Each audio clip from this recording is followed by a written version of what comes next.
Bonjour les amis, aujourd'hui j'ai envie de parler de Torah, j'ai envie de parler de ce qu'on appelle un Klal Gadol Israël, ou Klal Gadol Torah plutôt, c'est-à-dire un principe fondamental de la Torah.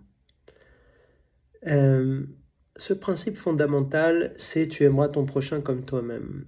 Mais le texte, il est écrit ainsi. Ve'afta le'reacha kamocha. Alors, ça veut dire quoi? Ça veut dire et tu aimeras les réachas comme toi-même. Comme, tu aimeras les réachas comme tu t'aimes toi-même. C'est quoi les réachas? Alors, réacha, c'est un mot qui n'existe nulle part ailleurs et qu'on a décidé de traduire par prochain parce qu'on sait que c'est quelqu'un d'autre que soi, mais on ne comprend pas vraiment qui c'est. Est-ce que c'est n'importe qui? Est-ce que c'est homme ou femme? Est-ce que c'est juif, non juif? Est-ce que c'est un être vivant? On ne sait pas très bien. Donc on dit son prochain. On imagine que c'est un autre être humain, quel qu'il soit. Il y a un problème quand même grammatical qui est relevé par les tosafistes. Vous savez, les tosafistes, c'est ces continuateurs du commentaire de Rashi. Rashi, c'est un rabbin qui a vécu en l'an 1000 en France, à Troyes.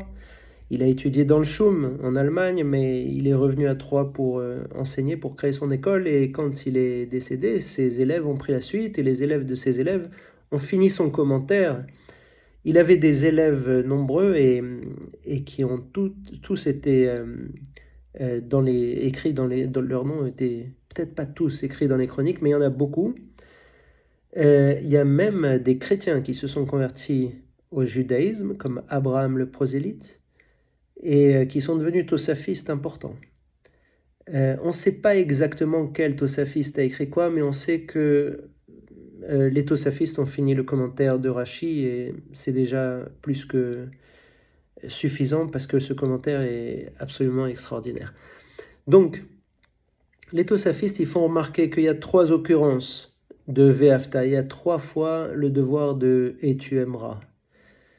Ve'afta et ager kamocha, et tu aimeras l'étranger comme toi. Guerre, ça peut être l'étranger qui est devenu juif, qui s'est converti, mais ça peut être aussi l'étranger qui n'est pas juif, mais qui vit au milieu de toi, en Israël. Les gens vivaient en Israël, les juifs vivaient en Israël à cette époque. S'il y a un étranger qui vient, il faut l'aimer, comme toi-même. Et ve'afta et Hashem, bekol le'afra, bechol nafshecha, bechol meodecha, ça c'est le schéma Israël, la prière que tout le monde connaît. Ça c'est tu aimeras ton Dieu comme toi. Ve'afta et Hashem Elohecha. Voilà, de toutes tes forces, de toute ton âme, de tout ton cœur. Donc ça c'est, vous avez compris, Ve'afta et Hashem, Ve'afta et Ager. Et tout d'un coup, pour notre phrase à nous, c'est Ve'afta le'reacha. Donc ce lamed, quelle est la différence entre ce lamed et le et? Eh bien le et, d'après les tosafistes, c'est beaucoup plus fort. C'est-à-dire que l'étranger qui vit parmi nous, ou le converti selon les interprétations, il faut vraiment l'aimer. Pourquoi? La suite de la phrase, c'est parce que nous aussi, on a été étrangers en Égypte. Donc on doit l'aimer d'amour, quel que soit son comportement, on doit l'aimer. Dieu, on doit l'aimer de toutes nos forces.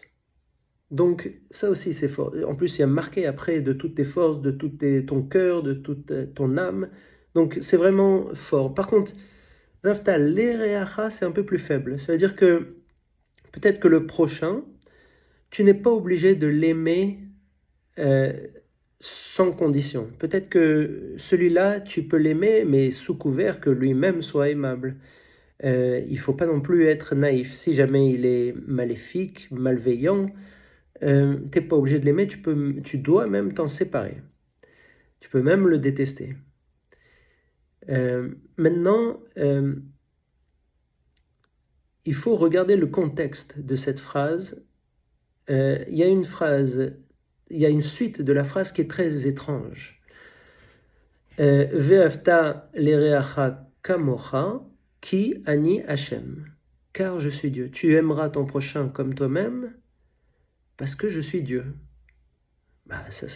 Quelle est la connexion entre tu es Dieu et je dois aimer mon prochain comme moi-même? C'est quelque chose de très étrange. Alors, il y a Elie Wiesel qui a trouvé quelque chose d'incroyable. C'est que, vous savez, quand la Torah a été écrite, elle a été dictée de Dieu. C'est pour ça qu'on passe beaucoup de temps sur une phrase et sur la grammaire et sur les mots choisis. Par exemple, Reacha, on ne sait pas ce que c'est un mot qui n'est nulle part ailleurs. Donc, euh, en fait, il n'y avait pas de virgule dans le texte original. Il n'y avait pas de virgule, il n'y avait pas de point, il n'y avait pas de ponctuation.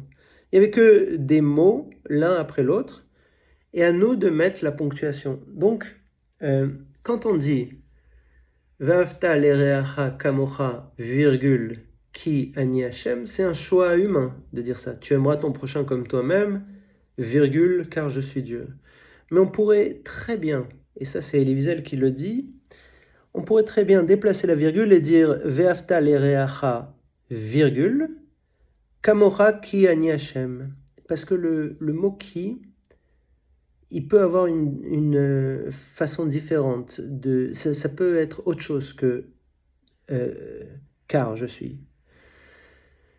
Donc, Ve'afta l'ereacha, virgule, et tu aimeras ton prochain, virgule, kamocha ki ani Hashem. Ça peut vouloir dire comme tu es, je serai Dieu.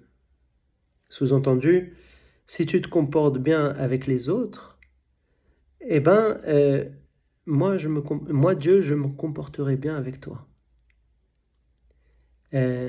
Pour s'attirer les bénédictions divines, il faut bien se comporter avec son prochain. Donc ça, c'est très intéressant parce que vous voyez, la religion juive, elle n'est pas qu'une relation à Dieu. Elle est une relation à Dieu, mais c'est surtout une relation avec les autres humains. D'ailleurs, ça existait avant que le concept même de religion existe, le judaïsme. C'était à une époque où il n'y avait pas de religion, il n'y avait pas de dogme, il n'y avait pas le monothéisme même. Donc le judaïsme, ça existait avant. Donc il faut revenir à l'essence même du judaïsme. Et on voit ici l'importance de se comporter avec les autres d'une certaine manière, qui rapporte la bénédiction. Si vous voyez quelqu'un avec qui vous avez du mal à vous comporter bien, ça peut être vu comme un challenge ou comme un danger, parce que vous risquez de vous attirer les foudres de Dieu. Maintenant, le truc, c'est que la relation à l'autre, c'est vraiment très important dans la Torah. Vous savez que, je disais Abraham le prosélyte, c'est un chrétien qui s'est converti au judaïsme et qui est devenu un tosafiste, parce qu'il avait des capacités intellectuelles extraordinaires. Mais c'est quelque chose qui est souvent arrivé dans le judaïsme. Par exemple, il y avait, au temps des Grecs, il y avait un Antigonos de Sochos qui est devenu un grand maître. Au temps des Romains, il y avait des Tanaïm comme Rabbi Meir ou Onkelos. La façon dont on accueille les gens, qu'ils soient étrangers, qu'ils soient juifs, qu'ils soient hommes, qu'ils soient femmes, la façon dont on les aime, la façon dont on se comporte avec eux, c'est ça qui va nous apporter la bénédiction. C'est un petit peu l'histoire du karma. Comment je voulais finir? Ouais, je voulais juste dire que ça correspond un petit peu à... Et ça, c'est encore Elie Wiesel qui le dit, ça correspond au fait que dans toutes les écoles juives, quelles qu'elles soient, si vous avez été étudiant en yeshiva ou dans une école juive quand vous étiez petit, vous allez vous rappeler sans doute qu'on commence toujours l'étude du Talmud par Baba Metzia. C'est-à-dire il y a une cinquantaine de traités. On commence toujours par le même, Baba Metzia, qui est aussi surnommée la deuxième porte d'entrée dans le Talmud. mais c'est en fait toujours la première, c'est toujours celle qu'on utilise en premier. Et ça commence par 2 personnes qui se disputent un talit, enfin, quelque chose, et grosso modo, on doit juger. Comment on juge? Chacun dit: «C'est à moi» et l'autre: «C'est à moi», alors comment on fait? Et en fait, c'est un petit peu ça, heu le judaïsme. Si je devais le résumer, c'est, essayer de faire la paix entre les hommes. Essayer de faire la paix entre les hommes, de résoudre les disputes humaines et essayer d'aimer les autres. Voilà. Allez, à plus.